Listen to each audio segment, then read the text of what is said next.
আজকে আমি আনুমানিক 8:30টার দিকে বা 9:45টার দিকে আমি এখানে বসে আছি এবং আমার কিছু সহকর্মী নিয়ে। এটা হচ্ছে আমার ব্যক্তিগত অফিস। এটা আমি কাউন্সিলর ছিলাম, তখন থেকে 10 বছর থেকে এখানে আছি। তো অতর্কিতভাবে আমার এই অফিসে আমি অর্ধেকটা শাটা বন্ধ রাখছি, অর্ধেকটা খোলা ছিল, আমরা ভিতরে ছিলাম। তো অতর্কিতভাবে সে আসে, শাটাটা পেরে দিয়ে আমাদের উপর হাঙ্গামা করে।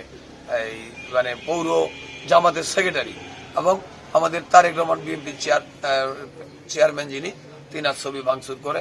এবং এইটা মূলত গত 6 তারিখে একজন ভ্যানওয়ালাকে মাইর দিচ্ছে, সেটার প্রতিবাদ আমি করছিলাম। সম্ভবত এটার কারণে হইতে পারে।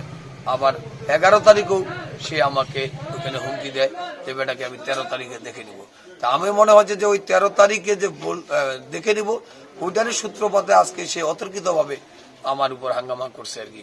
তাই আমার পূর্ব পাশেও একটা ঔষধের দোকান আছে, পশ্চিম পাশেও একটা ঔষধের দোকান আছে। এই মানুষগুলো যদি দোকান খোলা না থাকতো তাহলে মনে হয় আজকে আমাকে মেরে ফেলতো। এবং সে শুধু আমার উপর না, ইতিপূর্বে অনেক ঘটনা ঘটাচ্ছে। এই যে জামাতের সেক্রেটারি হেলাল সাহেব, এবং সে একটা কুখ্যাত একটা মানুষ, সে তার বহির প্রকাশ তিনি আজকে আবার ঘটালো আর কি।